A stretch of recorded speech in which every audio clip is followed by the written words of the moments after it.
ಹಾ, ಇದು ಕೂಗೋದು ಕಿರ್ಚೋದೆಲ್ಲ ನಾಳೆ ನೋಟಿಸ್ ಕೊಡ್ತೀನಲ್ಲ, ಅವಾಗ ಅರ್ವಾಗತ್ತೆ ನಿಮಗೆ. ಏನ್ ಪೊಲೀಸ್ ಎಲ್ಲ ಹೊಡೆಸ್ಕೊಂಡು ತಳ್ಳಿಸ್ಕೊಂಡು ಡ್ಯೂಟಿ ಮಾಡಿ ಅಂತ ಯಾವನು ಹೇಳಿಲ್ಲ.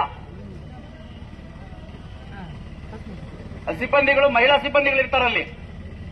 ನಿಮ್ಮ ಅಕ್ಕ ತಂಗಿಯರ ಮೈ ಮೇಲೆ ಯಾವನಾದ್ರೂ ಬಿದ್ದರೆ ಸುಮ್ಮನಿರ್ತೀರಾ?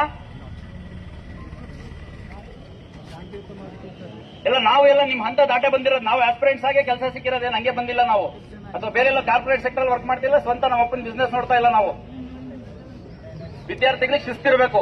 ಕೂಗೋದು, ಕಿರ್ಚೋದು, ಉಡಾಫಿಯಿಂದ ಮಾತಾಡೋದು, ಕಿಚಾಯಿಸ್ ಇದರಲ್ಲೆಲ್ಲ ಬರೋದು. ದಯವಿಟ್ಟು ನೋಡಿ, ಬಹಳ ಸ್ಪಷ್ಟವಾಗಿ ಹೇಳ್ತಿದ್ದೀನಿ. ಸುಮಾರು 30 ಕ್ಯಾಮೆರಾ ಇಟ್ಟು ನಾನು ಎಲ್ಲ ರೆಕಾರ್ಡ್ ಮಾಡಿಸಿದ್ದೀನಿ. ಯಾರ್ಯಾರು ಪೊಲೀಸರ ಜೊತೆ ಅನುಚಿತವಾಗಿ ವರ್ತನೆ ಮಾಡಿದಿರಿ, ತಳ್ಳಾಟ ಮಾಡಿದಿರಿ, ದಬ್ಬಿದಿರಿ, ಇದೆಲ್ಲ ರೆಕಾರ್ಡ್ ಆಗಿದೆ. ದಯವಿಟ್ಟು ಮುಂದಿನ ಕೇಸಸ್ ಆದ ಸಂದರ್ಭದಲ್ಲಿ ಮತ್ತೆ ನಮ್ಮನ್ನು ಬ್ಲೇಮ್ ಮಾಡಬೇಡಿ. ದಯವಿಟ್ಟು ಎಲ್ಲ ಸ್ಪಷ್ಟವಾಗಿ ಹೇಳ್ತಿದ್ದೀನಿ, ಡಿಸ್ಪರ್ಸ್ ಮಾಡಿ. ಬ್ರದರ್, ನಿನ್ ಗಾಡಿ ಖಾಲಿ ಮಾಡ್ತೀಯ, ವಿಡಿಯೋ ರೆಕಾರ್ಡಿಂಗ್ ಮಾಡ್ಕೊಂಡಿದೀವಿ. ಅದರಿಂದ ಮತ್ತೆ ನಾಳೆ ಕೇಸಸ್ ಆದ್ರೆ ನಾವು ಜವಾಬ್ದಾರಲ್ಲ. ಬಹಳ ಸ್ಪಷ್ಟವಾಗಿ ಹೇಳ್ತಿದ್ದೀನಿ. ಎಲ್ಲ ನಮ್ಮ ಅಣ್ಣ ತಮ್ಮಂದ್ರು ತಂಗಿದ್ದೀರಿ. ಒಂದು ಒಳ್ಳೆ ಉದ್ದೇಶದಿಂದ ಹೇಳ್ತಿದ್ದೀನಿ, ಒಬ್ಬ ಅಣ್ಣನಾಗಿ ಹೇಳ್ತಿದ್ದೀನಿ. ಎಲ್ಲ ದಯವಿಟ್ಟು ನಿಮ್ಮ PG ಇದೆಯೋ, ಲೈಬ್ರರಿ ಇದೆಯೋ, ಎಲ್ಲಿದ್ರೆ ಹೋಗ್ರಿ. ಯಾವ್ದೋ ನ್ಯೂಸೆನ್ಸ್ ಆದಾಗ ಕೇಸಸ್ ಆದ್ರೆ ಮತ್ತೆ ನಿಮ್ಮ ಭವಿಷ್ಯ ಹಾಳಾಗುತ್ತೆ. ಪೊಲೀಸ್ ಇನ್ವೆಸ್ಟಿಗೇಷನ್ ಯಾರು ತಪ್ಸಕ್ಕಾಗಲ್ಲ, ಯಾರು ಮಾಡಬೇಡಿ ಅಂತ ಹೇಳಕ್ಕಾಗಲ್ಲ. ಸಾಕಷ್ಟು ನಾವು ಸಂಯಮದಿಂದ ನಡ್ಕೊಂಡಿದ್ದೀವಿ.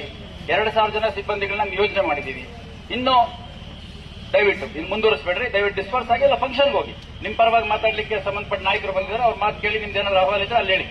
ಅದು ಬಿಟ್ಟು ಇಲ್ಲೇ ಕುತ್ಕೊಳ್ಳೋದು, ಅಲ್ಲಲ್ಲೇ ಕುತ್ಕೊಳ್ಳೋದು, ನಾವು ಅಲ್ಲಿ ಹೋಗ್ತೀವಿ ಇಲ್ಲಿ ಹೋಗ್ತೀವಿ ಎಲ್ಲೂ ಬಿಡಲ್ಲ.